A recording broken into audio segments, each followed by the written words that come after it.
আপনারা কি মুরগির গোস্ত ফেলে দেন? ফেলবেন না এখন থেকে। আপনাদের দেখায় কিভাবে রান্না করতে হবে। প্রথমে পেঁয়াজ মরিচ সব কিছু ঢেলে দেন তেলের ভিতরে, পরে ভালো করে লাড়াচাড়া দিবেন। ভালো করে লাড়াচাড়া দেওয়ার পরে মশলাটাকে ভালো করে লাড়াচাড়া দেন। মশলা তো দেওয়াই হয়নি, এখন আবার ফিরে মশলা দিবেন। দিবেন হলুদ, আরও যা যা লাগে সবই দিবেন।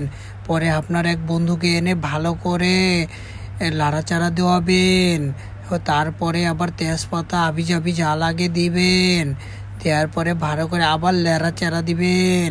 তারপরে একটু পানি দিবেন, পানি দিয়ে পরে আবার ঢেকে দিতে হবে। ঢেকে দিবেন, ঢেকে দিয়ে আবার ফিরে উঠাবেন। ওঠানোর পরে দেখবেন আবার লেগে গেছে কিনা, আবার লাড়াচাড়া দিবেন। তারপরে মুরগির গোস্তটাকে ভালো করে ঢেলে দেবেন। ঢেলে দেওয়ার পরে আবার লাড়াচাড়া দিয়ে আটকিয়ে দেবেন। আটকিয়ে দেওয়ার পরে আবার দেখবেন যে হালকা সেদ্ধ হলো কি না। এখনই খাবেন না, এখনই অনেক কিছু বাকি আছে। লাড়াচাড়া দিবেন।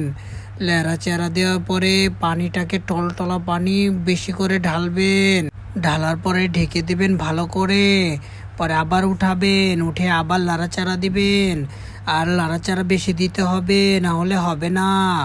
আর অবশ্যই আলু অনেক বেশি দিবেন গোশের থেকে, না হলে হবে না কিন্তু বন্ধুরা। আবার দিতে হবে লাড়াচাড়া। লাড়াচাড়া দিয়ে আবার ঢেকে দেবেন। ঢেকে দেওয়ার পরে ভালো করে আবার ফিরে পানি দিবেন। পানির পরিমাণ কড়াইয়ের থেকেও বেশি হতে হবে, না হলে হবে না। আবার ঢেকে দেবেন। ঢেকে দেওয়ার পরে কিছুক্ষণ পরে উঠিয়ে দেখবেন সেদ্ধ হয়ে গেছে। পরে খাবেন, আমি খেয়ে দেখাতে পারবো না। আপনারা রুমে নিয়ে এগুলা ট্রাই করবেন আর খাবেন, অবশ্যই মুরগি ফেলবেন না।